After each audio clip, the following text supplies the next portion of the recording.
Get ready to jump right into the One Punch Man iceberg. As far as I've seen, there really isn't a good comprehensive iceberg list on YouTube for One Punch Man like there is for pretty much every other anime there is. And as a big One Punch Man fan myself, there was no way I'd let that be the case forever. So let's take this journey together as we dive deep into the murky waters of One Punch Man lore. And if you stick around until the end of the video, you'll come to learn that even the more seasoned One Punch Man fans are going to come away from this video learning something that they did not know before. Well, kicking off the tip of the iceberg, we of course have to start with the One Punch Man webcomic. This was the original iteration of the story created by One in 2009. He initially started it for fun and didn't really consider it becoming a fully serialized work. It was kind of like a hobby to him, much like how Saitama's Hero Duties was a hobby to him. There was even a point during the webcomic's run where One stopped putting out chapters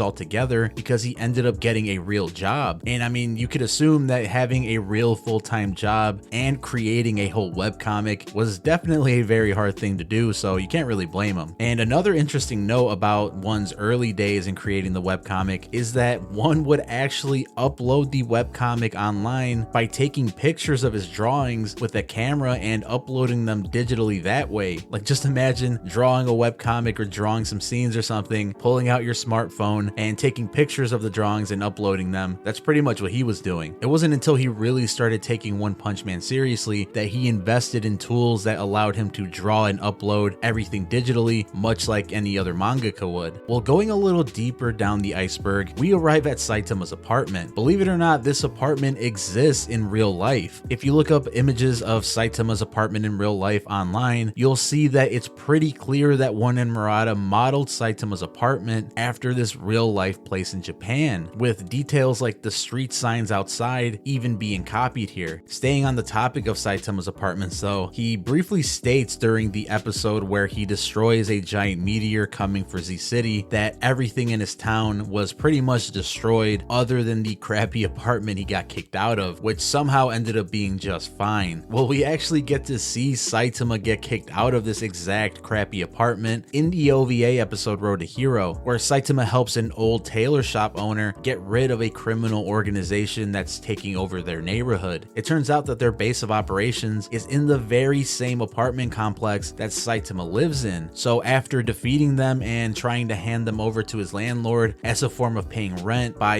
telling her that she can collect the bounties on their heads, we come to find out that this counterfeiting operation that was going on in his apartment complex was actually his landlord's main source of income. So she obviously gets super pissed that this all gets ruined and kicks him to the curb. Well, this is actually the same OVA episode where we come to find out that this old tailor was the person responsible for Saitama's suit. It's pretty crazy to think that a suit that's literally almost as durable as Saitama is was made by this simple old man. Well, one last thing about the episode where Saitama destroys that giant meteor, many keen watchers of the anime may have also noticed that this is also the episode where it gets revealed that the world of One Punch Man actually takes place on this super continent. In the scene where the Hero Association staff are predicting the trajectory of the meteor, we see a map of this giant chunk of land with nothing else around it. You can put two and two together and realize that this is where all the cities of One Punch Man are actually located. They're all located on this giant supercontinent, and we actually get details on the outside world around this supercontinent later on in the webcomic, but I don't want to go into spoilers just yet. Pretty crazy to think that the world of One Punch Man actually takes place on this giant Pangea type continent, right? But going even deeper down the iceberg, we come to find out that Saitama is actually a ripoff of an animated character that already exists. Well, alright, I wouldn't say a ripoff necessarily, but the character of Saitama is clearly a parody of Anpanman, which was a popular picture book and kids TV show in Japan starting in 1973. There are clear similarities between the main character of this show and Saitama, like their bald heads and their suit designs, with the major difference being that Saitama's suit seems to have an inverted color scheme compared to the main character of Anpanman. Another thing that people may not be aware of is that Saitama had the ability to become an A-class hero from the very beginning of the series. At this point, we're all familiar with Saitama's origin story, where he defeats Crablante to save a random big chin brat. This kind of becomes the catalyst to Saitama wanting to become a hero and going on his journey to become this unbeatable broken character. Well, in the bonus chapter Disaster Level, we come to find out that disaster level tigers normally require 5 B class heroes or 1 A class heroes to defeat them. And oddly enough, Krablante is used to represent a tiger level threat. This means that Saitama had the capabilities of taking down disaster level tigers much like an A class hero would. Now, this isn't to say that Saitama was as strong or as experienced as many other A class heroes were at the time, but this does mean that Saitama replaced these attributes with sheer will and savviness to get the job done. As we all know, the ranking system isn't solely based on brute strength. There's also skill and intelligence involved, and also popularity. So just because Saitama wasn't strong enough at the time doesn't mean that he wasn't capable of becoming an A-class hero at that same time. With that aside, we now reach into the darkest depths of this iceberg, where we finally get to talk about the Mad Cyborg and the organization. It's theorized that the Mad Cyborg and the organization will be one of the major antagonists at the end of the series. We got introduced to the Mad Cyborg at the very beginning of the series, where Genos reveals that this was the reason he became a hero in the first place, searching for this Mad Cyborg that destroyed his entire town and was never seen again. Well, on top of that, we've also gotten sprinkles throughout the anime and the manga showing us this lingering threat of the organization that at this point seems to be just interested in collecting battle data for some reason. Now, many theorize that they're collecting this battle data to create an all-powerful ultimate cyborg that will wreak havoc on humanity. Well, there's a very good possibility that the Mad Cyborg was actually a prototype to this ultimate cyborg that the organization is now building. And to dive a little deeper in this, we actually have to go into some webcomic spoilers. So for those of you that are anime only or manga only, this is probably your time to check out now. But in the more recent chapters of the webcomic, where we see these machine gods invade Dr. Kuseno's lab and kill him, we come to find out that Dr. Kuseno was actually one of the listed targets of the organization. And seeing as how Dr. Kuseno specializes in engineering and creating these cyborg body parts, because, you know, he was responsible for creating Genos' body, there is a possibility that Dr. Kuseno also had some involvement with the organization at some point. It might have also even been partly responsible for creating the Mad Cyborg that destroyed Genos' town. We get some small allusions to the fact that Dr. Kuseno used to work for the organization in the scene where we see Genos bring back the destroyed parts of the machine god that he defeated that was after King in the beginning of season 2, where once Dr. Kuseno sees this stuff, he has this real worried and suspicious look on his face where he says, "Genos, like, where did you get this stuff?" And this scene looks even more suspicious in the webcomic, where it seems like Dr. Kuseno knows exactly where these parts come from. Well, aside from that, it's also theorized that the Mad Cyborg is none other than Drive Knight himself, seeing as how no one knows where the Mad Cyborg is now, and Drive Knight has revealed himself that his hometown was also destroyed by the Mad Cyborg. Many people think that this is kind of like a fake out directed towards Genos to kind of get Genos off of his trail. It would be a pretty crazy twist of events if it turned out that once Genos gets to the end of the rabbit hole that is the Mad Cyborg, none other than Drive Knight himself is standing at the very end and turns out to be Genos' final opponent. Well, quickly going back to the topic of the organization possibly in the process of creating their ultimate unbeatable cyborg, there's a good chance that Saitama might be a good reason why this eventually happens, because in the same sequence where the machine gods invade Dr. Kuseno's lab, we see that Saitama is having data collected from him by Dr. Kuseno so he can try to figure out how Saitama is so freaking strong. Well, although he doesn't finish collecting the data, after Saitama busts out of the incubation chamber and they defeat all the machine gods, it's never clearly stated where all of that data went or if it was ever destroyed. So there's a very good possibility that the organization goes to this destroyed lab site after Saitama and Genos leaves and gathers the data that was collected for Saitama and use that data to create their new ultimate cyborg, meaning that one of the final opponents of the story might be a beefed up cyborgified Saitama. Now that would be pretty freaking insane, but what's even more insane is that although we've spent all this time digging into the One Punch Man iceberg, in all reality there are so many more things that I could not fit in this video. So if you enjoyed this iceberg, make sure to like and comment below so I know that you guys enjoyed it and I can make another One Punch Man iceberg video. But that does it for this one, guys. Let me know in the comments below if you found anything in this list interesting or if there's anything you think I should add in the next One Punch Man iceberg video. I hope you guys have an absolutely wonderful day and this video makes it just a little bit better, and I'll see you guys in the next one.